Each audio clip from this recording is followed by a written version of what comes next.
औज़ुबिल्लाहिमिनश्शैतानिर्रजीम बिस्मिल्लाहिर्रहमानिर्रहीम अस्सलामु अलैकुम। आज हम अपना टॉपिक कंटिन्यू करने जा रहे हैं चैप्टर 2 से ही, जो कि केमिकल कम्बिनेशन क्लास 9 की केमिस्ट्री है। और याद रहे इसमें से short questions as well as long question दोनों आ रहे होते हैं अगर हम पास्ट पेपर उठा के देखें। तो आज हम जो स्टार्ट करने जा रहे हैं इसमें जो छोटी छोटी डेफिनेशंस रह गई थी वो है जस्ट लाइक सबसे पहली डेफिनेशन है हमारे पास एटॉमिक मास। पहले हम ये देख लेते हैं कि एटॉमिक मास होता क्या है। एटॉमिक मास को हम एटॉमिक वेट भी बोलते हैं, और अगर हम सम ऑफ प्रोटॉन एंड न्यूट्रॉन कर दें तो वो क्या होता है हमारे पास एटॉमिक मास या एटॉमिक वेट। अब सपोज मेरे पास हाइड्रोजन एटम है और उसमें मैं कह रही हूँ कि उसका मास क्या है 1.6 × 10⁻27 ग्राम। अब यहाँ पे अगर मैं देखूँ कि मुझे इसका मास निकालने के लिए 27 टाइम्स 0 लगाना है, फिर उसके बाद 16 ग्राम। अब मैं इतनी बड़ी वैल्यू लिखूँ, इसको लिखने में प्रॉब्लम, उसके बाद जो है इसकी कैलकुलेशन में भी प्रॉब्लम होगा। तो इसमें क्या हुआ था, हमारे पास साइंटिस्ट थे, उन्होंने इस पर वर्क किया था। 1961 में इंटरनेशनल एग्रीमेंट के थ्रू उन्होंने क्या किया था, कार्बन को एक स्टैंडर्ड वैल्यू बता दी थी। अच्छा, कार्बन को ही स्टैंडर्ड वैल्यू क्यों रखी थी? इसलिए क्योंकि हमारे पास कार्बन में 6 प्रोटॉन होते हैं और 6 न्यूट्रॉन होते हैं, और जब हम एटॉमिक मास देखते हैं तो एग्जैक्टली 12 आ रहा होता है हमारे पास। तो हम क्या करते हैं, इसको स्टैंडर्ड सपोज कर लेते हैं और कहते हैं कि हमारे पास जितने भी एटॉमिक मास हैं वो 1/12 ऑफ दीज होंगे, या फिर उसकी आइसोटोप्स के जितने होंगे।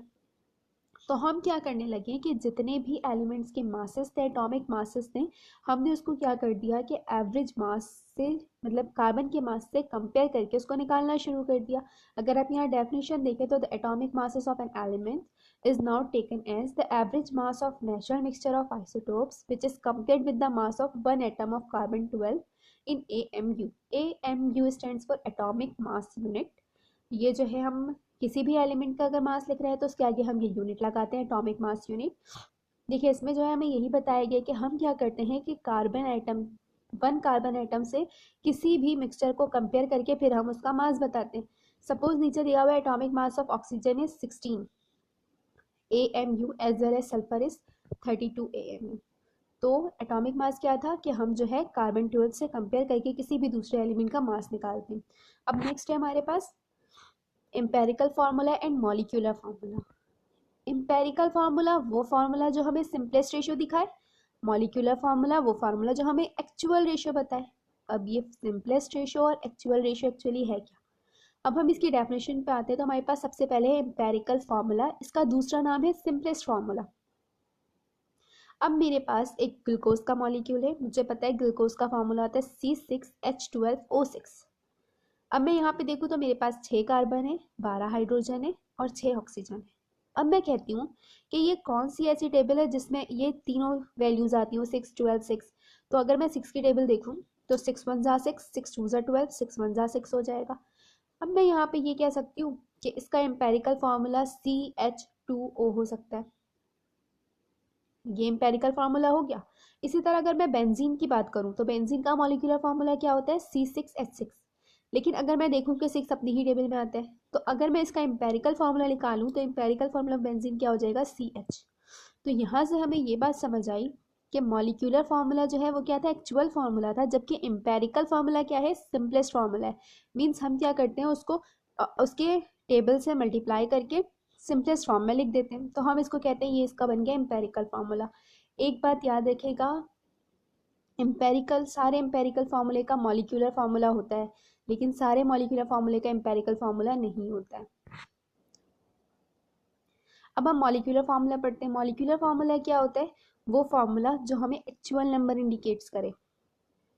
अब एक्चुअल नंबर कैसे, अगर मैं लिख रही हूँ कि मुझे ग्लूकोज है मेरे पास, तो मैं पूरा फार्मूला लिखूंगी। अगर मैं उसका मॉलिक्यूलर फार्मूला लिख रही हूँ तो मैं पूरा लिखूंगी C6H12O6।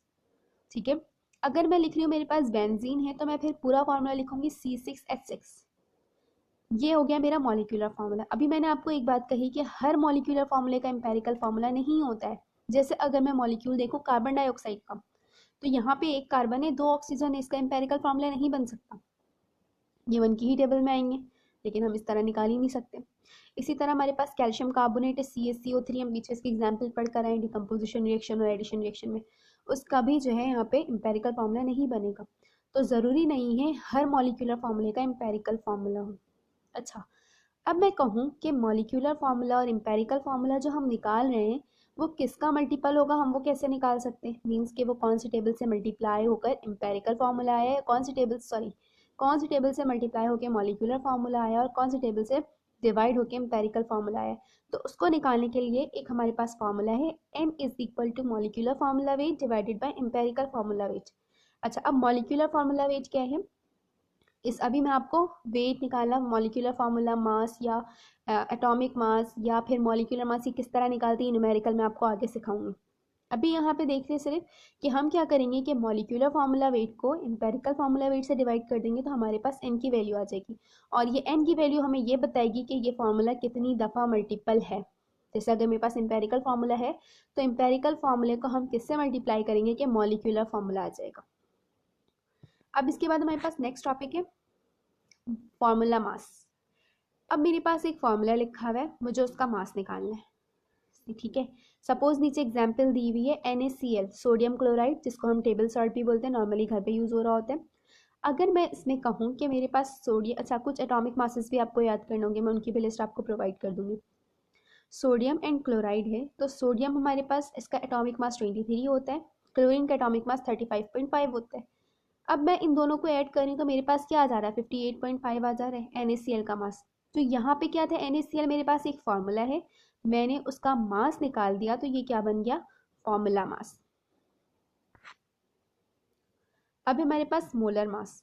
अगर मैं gram, molecular mass, atomic mass, formula mass कुछ भी निकालूं तो मैं उसको क्या कहूँगी, ये क्या है, मोलर मास।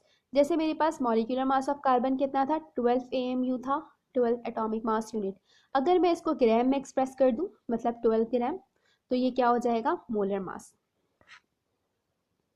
अभी ये एवोगाड्रोस नंबर, एवोगाड्रोस नंबर मेरे पास एक फिक्स नंबर है जिसमें कोई लिक्विड हो, सॉलिड हो, गैस हो, कुछ भी हो, आइंस, मॉलिक्यूल्स, एटम, फार्मूला कुछ भी हो, उनमें ये पार्टिकल लाजमी प्रेजेंट होगा 6.02 10 की पावर 23 या एक्सपोनेंट 23 पार्टिकल्स। अगर यहाँ पे आप एग्जाम्पल देखें तो मेरे पास 1 मोल ऑफ कार्बन है, तो कार्बन का एटॉमिक मास हमें पता है, सॉरी मोलर मास 12 ग्राम है और इसमें एटम ऑफ कार्बन कितने होंगे, 6.02 10 की पावर 23। अब मैं जितने भी एलिमेंट ले लूँ, कुछ भी ले लूँ, एलिमेंट ले लूँ, मॉलिक्यूल ले लूँ, उसके अंदर पार्टिकल्स कितने होंगे, ये एटम्स कितने होंगे, मॉलिक्यूल्स कितने होंगे, 6.02 10 की पावर 23। अब हम आगे जो है नेक्स्ट वीडियो में इसकी जो है न्यूमेरिकल्स करेंगे, पहले एटॉमिक मासेस निकालना सीखेंगे, फिर मॉलिक्यूलर मासेस और फिर आगे। Thanks for watching.